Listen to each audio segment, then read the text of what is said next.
राम मंदिर के उद्घाटन को लेकर के जो चल रहा है प्राण प्रतिष्ठा का कार्यक्रम, तो सारे हिंदुओं धर्म के लोग जो जो है उनकी आस्था है। अब तक चुनाव में सिर्फ और सिर्फ राम मंदिर राजनीतिक इस्तेमाल हुआ करता था। हमने मंदिर बनवाया, इसका राजनीतिक जो राम मंदिर का मुद्दा था वो खत्म हो गया। विकास के मुद्दे अभी कोई जनता का जो सवाल है उस पर बोलने के लिए भाजपा तैयार नहीं है। जो वादे किए थे, आपको पता है कि 15 लाख रुपया, छोड़ दीजिए 2 करोड़ नौकरी की बात थी, महंगाई रोकने की बात थी, एक चीज पर बोलने को तैयार नहीं है। अब क्या बोल रहे हैं? जय हिंद। लोकसभा चुनाव नजदीक है, इसी में लेकर सिवान में जो है राजनीतिक जो गर्मियां है वो काफी बढ़ गई है। और इसी बीच सिवान के बहुत चर्चित विधायक कुछ दिन पहले काफी ज्यादा चर्चा में थे और हमेशा अपने कारनामों से या फिर कहे अपने वक्तव्यों से चर्चा में रहते हैं। अमरजीत कुशवाहा हम लोग के साथ है। सबसे पहले विधायक जी बहुत बहुत स्वागत है। आपको भी और आपके सभी दर्शकों को मेरे तरफ से प्रणाम। विधायक जी, लोकसभा का चुनाव नजदीक आ गया है। आप लोग महागठबंधन का अभिन्न अंग है और लोकसभा चुनाव को लेकर सिवान में लगातार कयास लगाए जा रहे हैं। कभी एक तबका किसी और के लिए कयास लगा रहा है, तो एक तबका किसी और के। सबसे पहले ये बताइए, महागठबंधन चुनाव यहाँ से लड़ेगी या नहीं? सबसे पहला सवाल। ये कैसे हो सकता है कि नहीं लड़े? महागठबंधन की किस पार्टी को यहाँ ये चुनाव लड़ना है। और अब देखिए, सीट शेयरिंग की बातें तो अभी चली नहीं, सही बात है, टेबल पर तो अभी बात नहीं हो रही। और जब से ही बात फाइनल हो जाता है तो जिसके पल्ले में जाए, जिस पार्टी को मिले, सब लोग मिलजुल करके उसके साथ खड़े होंगे और पार्टियां जिसको उम्मीदवार बनाएगी वो चुनाव लड़ेंगे। आपकी पार्टी चुनाव लड़ सकती है कि नहीं? हम लोग की तो दावेदारी 5 सीटों पर है बिहार में, और 5 सीटों पर दावेदारी में हम समझ रहे हैं कि सीवान सीट हमारा दूसरे नंबर पर है, पहले नंबर पर आरा सीट है। और इसलिए मुझे पूरा भरोसा है कि ये सीट हमको हमारे पाले में आना चाहिए। सीवान का सीट महागठबंधन के भाकपा माले के पाला में आना चाहिए। और हम लोग इस मूड से अभी जनता के बीच में जा भी रहे हैं। पूरी पार्टी लगी हुई है, तैयारी में लगे हैं हम लोग। सर, आपकी पार्टी को अगर ये सिवान का टिकट मिलता है तो उम्मीदवार कौन? ये हम व्यक्तिगत तौर पे तय करने के अधिकारी क्या अमरजीत कुशवाहा उम्मीदवार हो सकते कह रहे हैं कि हम व्यक्तिगत तौर पर इसमें तय करने के कोई अधिकारी नहीं है। पार्टी ऊपर से जो निर्णय लेती है वही उम्मीदवार होता है। और हमारे बहुत सीनियर लोग भी हैं। पार्टी जिसको फैसला करेगी वो चुनाव लड़ेगा और हम सब लोग एकजुट होकर उनके साथ खड़े होंगे, क्योंकि हमारा मुख्य फोकस जो है वो भारतीय जनता पार्टी को डिफीट करना है। आप जान रहे हैं ना कि देश को बर्बाद कर दिया है। अभी कोई जनता का जो सवाल है उस पर बोलने के लिए भाजपा तैयार नहीं है। नरेंद्र मोदी जी की सरकार बोलने को तैयार नहीं है। जो वादे किए थे, आपको पता है कि 15 लाख रुपया, छोड़ दीजिए 2 करोड़ नौकरी की बात थी, महंगाई रोकने की बात थी, एक चीज पर बोलने को तैयार नहीं है। अब क्या बोल रहे हैं? केवल राम मंदिर की बात बोल रहे हैं। और ये संविधान ने जो मूल्य है उस मूल्यों का उल्लंघन करते हुए, संविधान के मूल धारणा का उल्लंघन करते हुए, एक संवैधानिक पद पर बैठे हुए लोग जो है मंदिर के उद्घाटन समारोह का आयोजन कर रहे हैं। देश जल रहा है। देश के भीतर कहीं किसान लड़ रहे हैं, किसानों के खिलाफ सरकार खड़ी है, कहीं मजदूर लड़ रहा है, उनके खिलाफ खड़ी है, कहीं महिलाओं के ऊपर हमले हैं, कहीं आदिवासियों के ऊपर हमले हैं। चौतरफा देश के जनता के ऊपर हमला हो रहा है।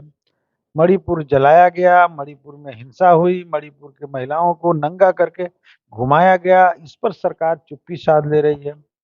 किसी भी जनता के मुद्दे पर सरकार बोलने को तैयार नहीं है। बस एकमात्र उसके सामने एजेंडा है कि समाज का ध्रुवीकरण करा दें, समाज को बांट दें और हिंदू मुस्लिम में बांट करके देश में राज करें। यही भाजपा की कोशिश है। और अभी हम समझ रहे हैं कि राम मंदिर के उद्घाटन को लेकर के जो चल रहा है प्राण प्रतिष्ठा का कार्यक्रम, तो सारे हिंदुओं धर्म के लोग जो जो है उनकी आस्था है भगवान श्री राम से जुड़ा हुआ। लेकिन अब इसका मतलब ये थोड़ी है कि भगवान श्री राम का पूरा राजनीतिक इस्तेमाल करके और वो तो कह रहे हैं विधायक जी, आप कह रहे हैं कि बीजेपी जो है भगवान श्री राम का राजनीतिक इस्तेमाल कर रही है, और वो कह रहे हैं कि हमने अब तक चुनाव में सिर्फ और सिर्फ राम मंदिर राजनीतिक इस्तेमाल हुआ करता था, हमने मंदिर बनवाया, इसका राजनीतिक जो राम मंदिर का मुद्दा था वो खत्म हो गया, अब विकास के मुद्दों पे बात होगी।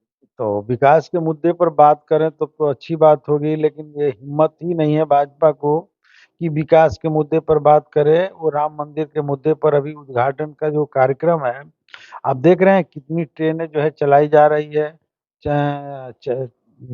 अक्षत बांटा जा रहा है, निमंत्रण दिया जा रहा है, ये सब कुछ करवाया जा रहा है। एक वेल प्लानिंग योजना है कि वहाँ लाखों लोगों को जुटा करके इस बीच में कैसे जो है कुछ योजना बना करके दंगा फसाद किया जाए और देश में हिंदू ध्रुवीकरण करके, क्योंकि अब उनके पास दूसरा कुछ बचा नहीं है।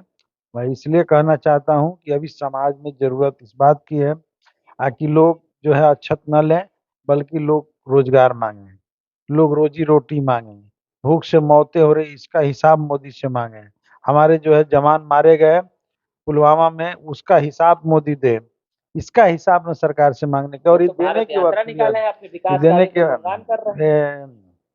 भारत यात्रा नहीं, ये जो है देश से जलाओ यात्रा है, देश में दंगा फसाद कराने की यात्रा निकाल रहे हैं। और एकमात्र उद्देश्य सर, ये अगर यही बात सही है तो 22 जनवरी का क्या हो रहा है, यात्रा निकला हुआ है। ये 22 जनवरी को जो अयोध्या में होने जा रहा है, इसकी क्या उपयोगिता थी? वो तो संतों का काम था, शंकराचार्यों का काम था, धार्मिक गुरुओं का काम था। लेकिन हमारे देश का प्रधानमंत्री, हमारे देश के पॉलिटिकल पार्टी इस काम को करने लगे तो देश में संविधान रहेगा? जो मन में आता है, जब मन में आता है वो लोग करते हैं, संविधान का धज्जियां उड़ा करके। और इसलिए हम समझ रहे हैं कि हमारा एक ही उद्देश्य है कि ऐसी पार्टी जो देश में, जिसको जनता से कुछ भी लेना देना नहीं है, उसको आने वाले 24 के चुनाव में गद्दी से उखाड़ फेंका जाए, गद्दी से हटाया जाए। और इस उद्देश्य से हम पूरे इंडिया अलायंस से एकजुट होकर चुनाव लड़ने जा रहे हैं, और जो अलायंस फैसला करेगी उसके पक्ष में हम लोग मजबूती से रहेंगे। आप कह रहे हैं कि मंदिर का शुभारंभ हो रहा है, उसके लिए तमाम पंडितों के, शंकराचार्यों के, तमाम लोगों की जरूरत थी, राजनीतिक दलों की जरूरत नहीं थी।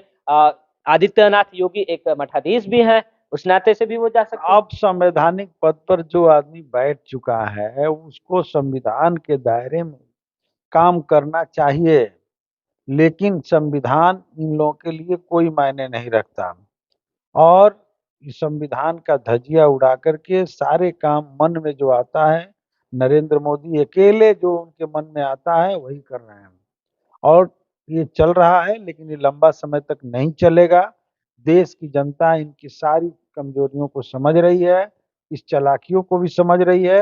वो मंदिर के झांसे में आने वाली नहीं है। इस बार के चुनाव में इनके एक एक वादों का भी लोग हिसाब करेंगे। और इन्होंने जो 10 साल में देश को बर्बाद किया है, तहस नहस किया है, संविधान का धज्जिया उड़ाया है, कानून में संशोधन किया है देश के खिलाफ, जनता के खिलाफ, इस सब का हिसाब करते हुए इनकी विदाई का रास्ता 24 में तय करना। अच्छा, एक सवाल आपसे जानना चाहिए विधायक जी, मंदिर का निर्माण होना चाहिए या कि नहीं?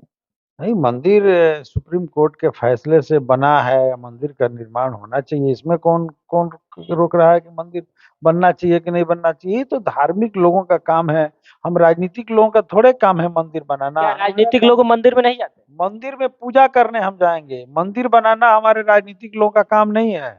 राजनीतिक लोगों का काम है देश में उद्योग लगाना, देश के सिस्टम को ठीक करना, अर्थव्यवस्था को बदलना, बनाना। वो तो ये कह रहे सब हैं। राजनीतिक लोगों का काम है। देश में लाइन एडर को मेंटेन करना, देश को बेहतर तरीके से चलाना। भारत के संविधान में सेकुलरिज्म शब्द का इस्तेमाल किया गया है कि धर्म को राजनीति से अलग रखा जाए। वो तो कह रहे हैं कि मंदिर के निर्माण से हम डायरेक्ट 5 लाख लोगों को रोजगार दे रहे हैं। हाँ, तो वो तो बात सही है, वो मंदिरे में ना अब रोजगार बचले है, जिसे को पूजे पाठ करने वाले लोग को ना रोजगार देंगे। अब रोजगार जो है माने उद्योग धंधा लगा करके देश के अंदर अन्य स्रोतों से नहीं ना दे सकते हैं, मंदिर में मठाधीश बनाएंगे, पुजारी बनाएंगे, आरएसएस के लोगों को वो आइए। कह वो कह रहे हैं कि तमाम दुकानें खुलेंगी, इंफ्रास्ट्रक्चर बिल्डअप होगा, तमाम लोगों को रोजगार मिलेगा। वो सब कुछ नहीं होगा। कुल मिलाकर के एक उनका अपना राजनीतिक स्टंट है, और चाह रहे हैं कि इसके बहाने हम देश की गद्दी पर फिर से पहुंच जाए। ये काम होने वाला नहीं। एक सवाल आपसे जानना चाहेंगे विधायक जी कि आप ठीक है, आप कह रहे हैं कि आप तमाम इंडिया गठबंधन का ये है कि बीजेपी हटाओ, ये इंडिया गठबंधन का चेहरा कौन होगा? अभी चेहरा हम लोग बाद में फाइनल करेंगे, चेहरा चुनाव के बाद। नहीं विधायक जी, इंडिया गठबंधन चेहरा वाले कह बाद रहे हैं कि उन लोगों के पास तो दुल्हा ही नहीं है, चेहरा ही नहीं है। मोदी जी और भाजपा के लोग कई राज्यों में दूल्हा खड़ा करके चुनाव लड़े हैं।